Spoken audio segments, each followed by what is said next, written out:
რუსულმა ძალებმა კვლავ მიიტანეს იერიში უკრაინის ქალაქებსა და დასახლებებზე, დაიღუპა 6 და დაიჭრა ათეულობით მოქალაქე.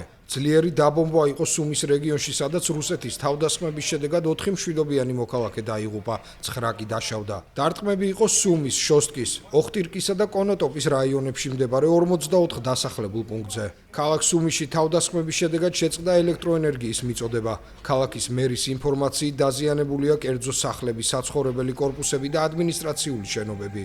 თავდასხმები იყო დნიპროპეტროვსკის ოლქში, სადაც 5 ადამიანი დაშავდა. ისინი მაშინვე გადაიყვანეს საავადმყოფოში. ამასთან პრეზიდენტმა ვოლოდიმირ ზელენსკიმ 19 მაისს განაცხადა, რომ ბოლო თვეში რუსეთთან ომში სიტუაცია უკრაინის სასარგებლოდ შეიცვალა.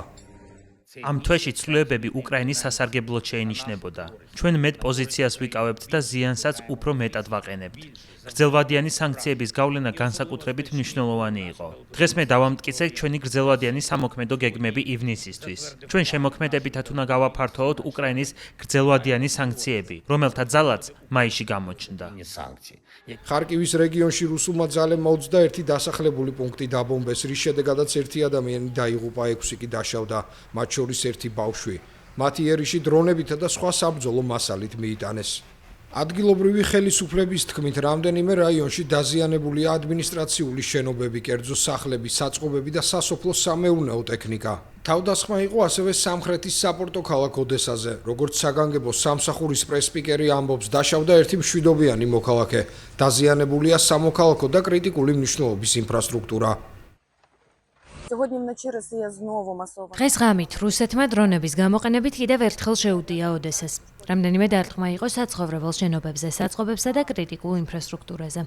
ერთსართულიანი სახლი თითქმის მთლიანად განადგურდა. დაშავდა 1 ადამიანი და იგი ამჟამად საავადმყოფოშია გადაყვანილი.